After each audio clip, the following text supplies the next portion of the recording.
श्री रामकृष्ण लीला प्रसंग गुरु भाव पूर्वार्ध ग्रंथ परिचय। जय ठाकुर, जय मां। ओम शिव शिव शिव। श्री रामकृष्ण लीला प्रसंग के अंतर्गत प्रस्तुत गुरु भाव पूर्वार्ध प्रस्तुत हो रहा है।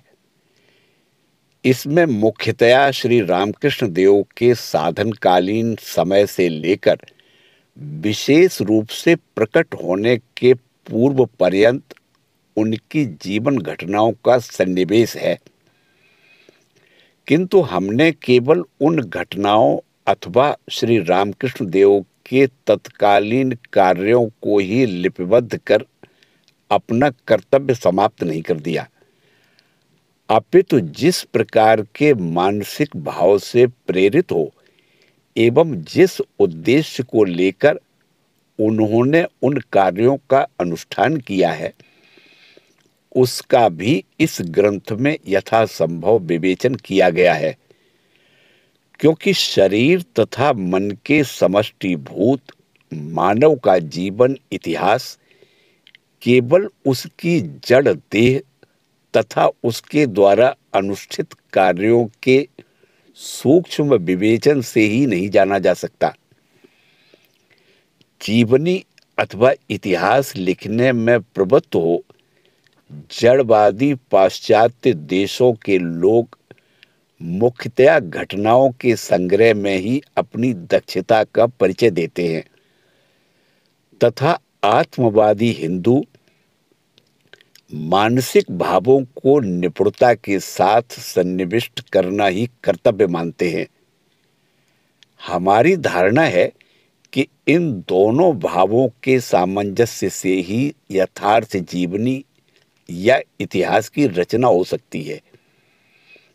अतः सर्वत्र मानसिक इतिहास को सामने रखकर ही भौतिक कार्यों को लिपिबद्ध करना उचित है। एक बात और, हमने इस ग्रंथ में अनेक स्थानों पर शास्त्र की सहायता से श्री रामकृष्ण देव के अलौकिक जीवन का विवेचन किया है। उनके असाधारण मनोभाव, अनुभव तथा कार्यों के साथ साथ भगवान श्री कृष्ण, बुद्ध, शंकराचार्य, चैतन्य देव आदि भारत के तथा ईसा आदि भारतेतर देश के महापुरुषों के अनुभव तथा कार्यों का तुलनात्मक विवेचन भी आवश्यक हुआ है। कारण श्री रामकृष्ण देव ने बारंबार हमसे यह स्पष्ट निर्देश किया है कि पूर्व युगों में जो राम तथा कृष्ण के रूप में आविर्भूत हुए थे, वे ही इस समय अपने शरीर को दिखाकर इस ढांचे के भीतर विद्यमान हैं और यहाँ के अर्थात मेरे अनुभव समूह वेद वेदांत का भी अतिक्रमण कर चुके हैं। यथार्थता भावमुख में अवस्थित श्री रामकृष्ण देव के जीवन का यथासंभव निरपेक्ष विवेचन करने पर हमें बाध्य होकर यह स्वीकार करना पड़ा है कि आध्यात्मिक जगत में इस प्रकार का अलौकिक जीवन इससे पूर्व कभी देखने में नहीं आया। साथ ही पूर्वकालीन समस्त अवतारों के मतानुयायी बनकर सब प्रकार के साधन मार्ग में स्वल्प काल में ही सिद्धि प्राप्त कर उन्होंने जितने मत हैं उतने ही पथ हैं, इस प्रकार के जिस नवीन तत्व का आविष्कार कर लोक हितार्थ जिसे अभिव्यक्त किया है, उसका विवेचन कर हम पूर्व युगों में आविर्भूत समस्त अवतार पुरुषों की घनीभूत समष्टि तथा नवीन अभिव्यक्ति के रूप में भी उन्हें मानने को सहर्ष बाध्य हुए हैं। वास्तव में श्री रामकृष्ण देव के अदृष्ट पूर्व जीवन का जितना ही हमने मनन किया है, उतना ही वैदिक सार्वजनीन तथा सनातन आध्यात्म भाव वृक्ष के सार समष्टि समुद्भूत प्रथमोत्पन्न फल के रूप में उसे निर्धारित करने को हमें बाध्य होना पड़ा है। यह कहना शायद अत्युक्ति न हो कि श्री रामकृष्ण चरणाश्रित पूज्यपाद स्वामी विवेकानंद जी द्वारा धर्म प्रचार किए जाने के बाद से श्री रामकृष्ण देव के जीवन वृत्तांत को समझने के लिए सर्वसाधारण के आग्रह को देखकर इस समय यद्यपि अनेक व्यक्तियों ने इस संबंध में बहुत कुछ लिखा है, फिर भी उस अलौकिक जीवन के साथ सनातन हिंदू या वैदिक धर्म का जो गूढ़ संबंध है, उस विषय में अभी तक किसी ने स्पष्ट निर्देश देते हुए उसका कोई विवेचन नहीं किया है। फलतः उन पुस्तकों के पढ़ने से एक प्रकार की विपरीत धारणा ही मन में उत्पन्न होती है कि मानो श्री रामकृष्ण देव सनातन धर्म से कोई पृथक व्यक्ति थे तथा सांप्रदायिक मत विशेष की सृष्टि के लिए ही उनका आविर्भाव हुआ था। साथ ही उनमें से अनेक ग्रंथों ने श्री रामकृष्ण देव के जीवन की घटनाओं का जो वर्णन किया है, वह भी अनेकानेक भ्रम प्रमादों से पूर्ण है। रहे अवशिष्ट ग्रंथ, सो उनमें उनके जीवन वृत्तांतों के वास्तविक तात्पर्य, क्रम तथा पूर्वापर संबंध विद्यमान नहीं है। सर्वसाधारण के इस अभाव की यथाशक्ति दूर करने के निमित्त उनके महान तथा उदार जीवन के बारे में हमें जो कुछ अनुभव हुआ है तथा जिन भावों की उपलब्धि कर स्वामी विवेकानंद एवं हम लोगों ने उनके श्री चरणों में आत्मोत्सर्ग किया है, उसी का कुछ अंश स्वामी विवेकानंद जी के पदानुगामी बनकर हमने इस ग्रंथ में व्यक्त करने का प्रयास किया है। आप सभी से निवेदन है कि श्री रामकृष्ण देव का अलौकिक जीवन आदर्श यदि यथार्थ रूप से इस ग्रंथ में किंचन मात्र भी अंकित हुआ है, तो वह उन्हीं की असीम अनुकंपा से संभव हो सका है तथा जो कुछ असंपूर्णता एवं त्रुटियां रह गई हों, उनका एकमात्र कारण हमारे समझने की कमी तथा वर्णन शैली की अपरिपक्वता है। भविष्य में श्री रामकृष्ण देव के अमूल्य जीवन के प्रथम एवं अंतिम भागों का परिचय भी इसी भांति आपको उपहार स्वरूप देने की हमारी अभिलाषा है। अब हम सनातन वैदिक धर्म के साथ भावमुख में अवस्थित श्री रामकृष्ण देव के अगाध जीवन के निगूढ़ संबंध का विवेचन करते हुए स्वामी विवेकानंद जी द्वारा निबद्ध सूत्रों को आपके सम्मुख रखकर मूल ग्रंथ आरंभ करते हैं। विनीत ग्रंथकार स्वामी शारदानंद। हिंदू धर्म और श्री रामकृष्ण देव। जिनके प्रेम का प्रवाह आचांडाल तक अबाध गति से व्याप्त है, जो लोकातीत होते हुए भी सदा लोक हित में रत हैं, जो श्री जानकी के प्राण के बंधन स्वरूप हैं, जिनकी तरलोक्य में कोई उपमा नहीं है, जो भक्ति द्वारा आवृत ज्ञानमय बपु श्री राम अवतार हैं, कुरुक्षेत्र के प्रलयंकर हुंकार को स्तब्ध करते हुए स्वाभाविक महामोह अंधकार को दूर कर जिनके गीता रूप सुगंभीर सिंहनाद का उदय हुआ था, वे ही उत्तम पुरुष इस समय श्री रामकृष्ण नाम से आविर्भूत हुए हैं। शास्त्र शब्द से अनादि अनंत वेद का ही बोध होता है। धर्म शासन में वेद ही एकमात्र समर्थ है। पुराणादि अन्य धर्म ग्रंथों को स्मृति संज्ञा देते हैं और जहां तक वे श्रुति के अनुगामी है वहीं तक उनका प्रामाण्य है, आगे नहीं। सत्य के दो भेद हैं। पहला, जो साधारण मानवों को पंचेंद्रिय ग्राह्य है एवं उनसे उपस्थापित अनुमान द्वारा ग्रहित होता है, और दूसरा, जिसका इंद्रियातीत योगज शक्ति के द्वारा ग्रहण होता है। प्रथम उपाय के द्वारा संकलित ज्ञान को विज्ञान कहते हैं तथा द्वितीय प्रकार के संकलित ज्ञान को वेद की संज्ञा दी है। वेद नामक अनादि अनंत अलौकिक ज्ञान राशि सदा विद्यमान है। स्वयं सृष्टिकर्ता उसकी सहायता से इस जगत के सृष्टि, स्थिति, प्रलय कार्य संपन्न कर रहे हैं। जिन पुरुषों में उस इंद्रियातीत शक्ति का आविर्भाव होता है उन्हें ऋषि कहते हैं, और उस शक्ति के द्वारा जिन अलौकिक सत्य की उन्होंने उपलब्धि की है उसे वेद कहते हैं।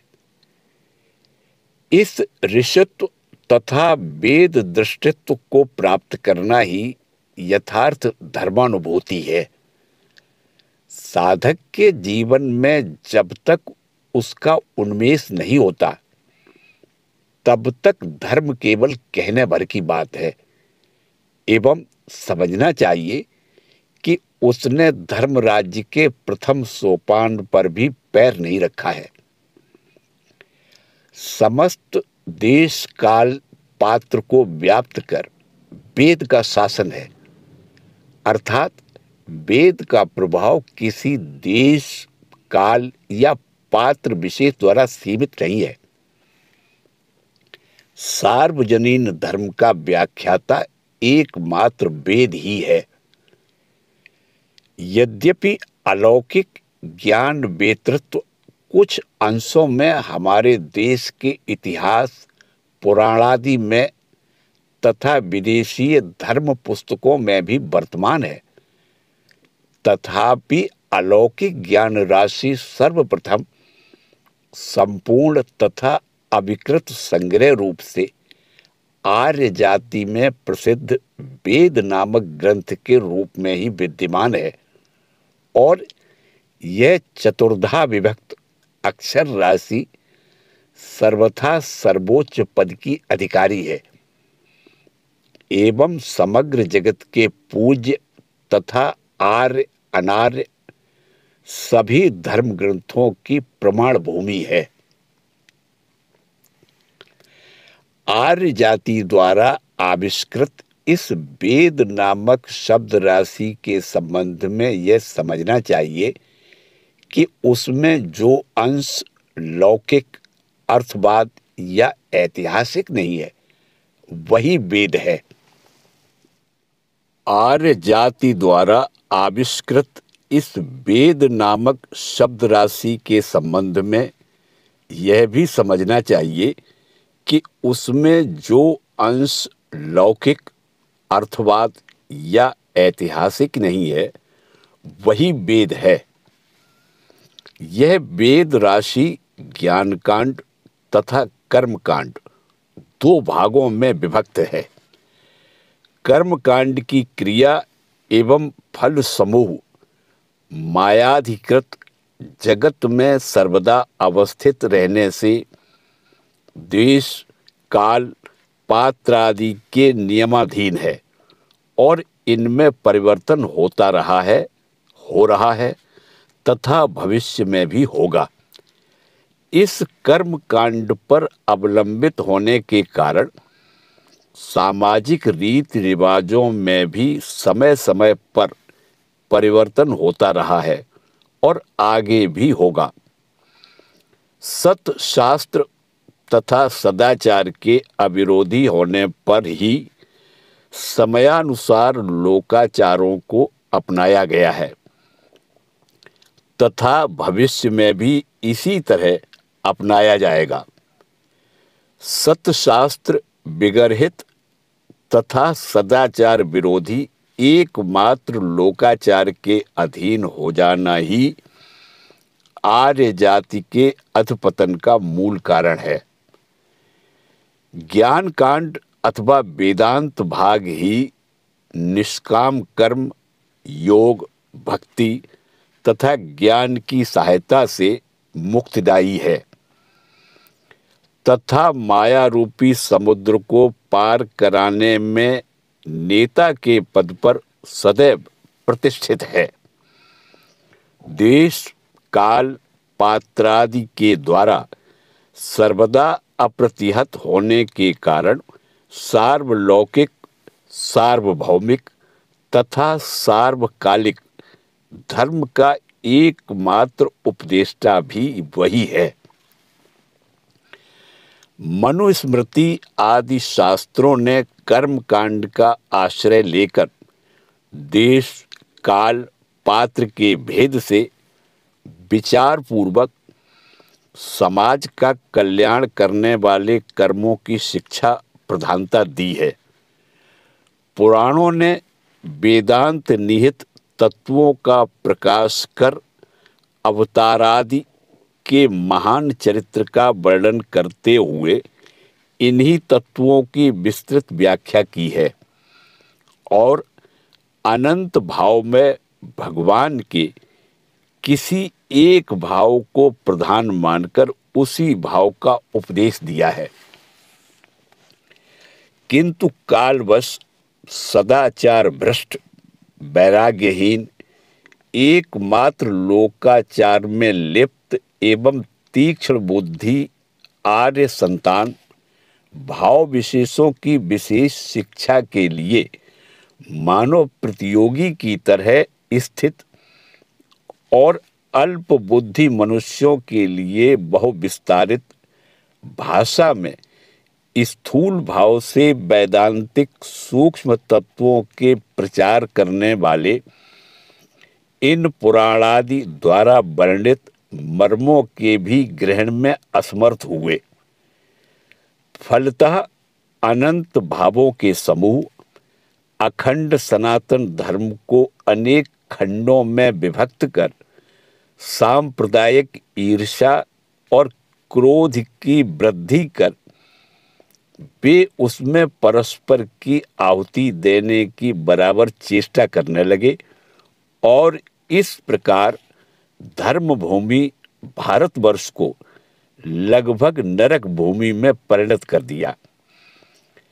जिस समय यह महान संकट उपस्थित हुआ उसी समय आर्य जाति का प्रकृति धर्म क्या है तथा निरंतर विवाद का मूल आपात प्रतीयमान अनेक भागों में विभक्त सर्वथा प्रतियोगी आचार युक्त संप्रदायों से घिरे स्वदेशियों के भ्रम का स्थान तथा विदेशियों की घृणा के आस्पद हिंदू धर्म नामक युग युगांतर व्यापी विखंडित एवं देश काल के योग से इधर उधर बिखरे हुए धर्म खंडों के समूह में एकता कहाँ है, यह दिखलाने के लिए तथा कालवश नष्ट इस सनातन धर्म का सार्वलौकिक, सार्वकालिक एवं सार्वदेशिक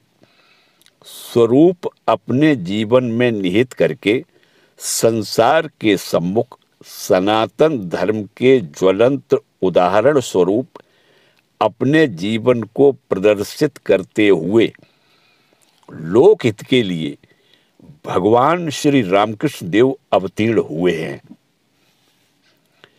अनादिकाल से विद्यमान सृष्टि, स्थिति और लयकर्ता के सहयोगी शास्त्र ऐहिक संस्कारों का जिन्होंने संपूर्ण परित्याग किया है, उन ऋषियों के हृदय में किस प्रकार स्वतः प्रकाशित होते हैं, यह दिखलाने के लिए और इस प्रकार से शास्त्र प्रमाणित होने पर धर्म का पुनरुद्धार, पुनः संस्थापन तथा पुनः प्रचार होगा।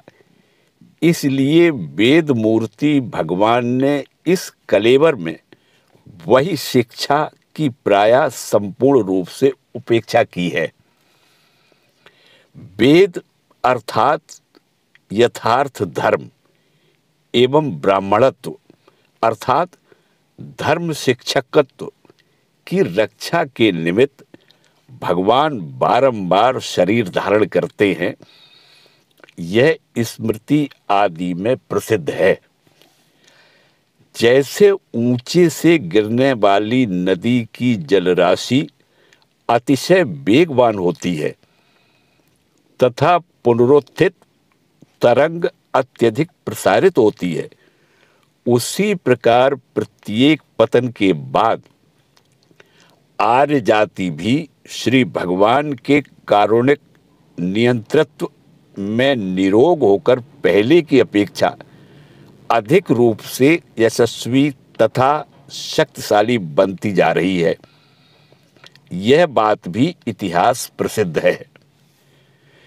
प्रत्येक पतन के उपरांत हमारा पुनरुत्थित समाज अंतर्निहित सनातन पूर्णत्व को भी अत्यधिक रूप से प्रकाशित कर रहा है तथा सर्वभूत अंतर्यामी प्रभु भी प्रत्येक अवतार में आत्म स्वरूप को अधिकाधिक अभिव्यक्त कर रहे हैं।